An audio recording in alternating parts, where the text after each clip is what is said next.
Ko tokio? Ko tokio Roxana? Tai ir pagrindinė esmė. Bet mes tokį tušinuką nukinos. Duokit tušinuką, prašau.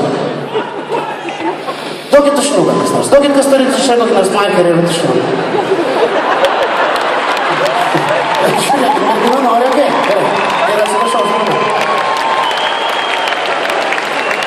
Gerai. Atsargiai, čia labai aštrus daiktas. Gali būti, kad tai, ant ko pasirašinėsiu, dar jums reikės naudoti šiandien.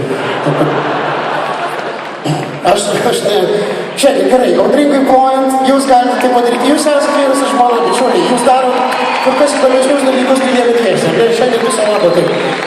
Ir taip. Lemba, kai kėlėt ranką, aš galvojau, kad jūs pasiruošus. Pirmyn, taip.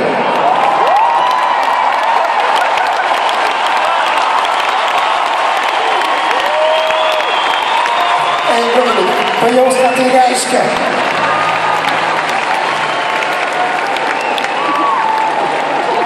Audringi plojimai ir taip. Nežinau, gal iššaudė visus fejerverkus, bet dabar jie turėtų. Gerai, tu gali pabučiuoti. Tu gali pabučiuoti, jūs pasirašys. Ne, čia jau tikrai nesipadarysiu. Bet tavo moteris yra išpratėjus, aš taip pasakysiu, tai saugo. Yes, gerai. Kuo jūs vardu? Giedra ir... Giedra ir Rytis, jeigu čia yra kur nors fotografų, norėčiau, kad įdėtumėte tai į pirmosius puslapius. Fabra, čia jūsų vakarą.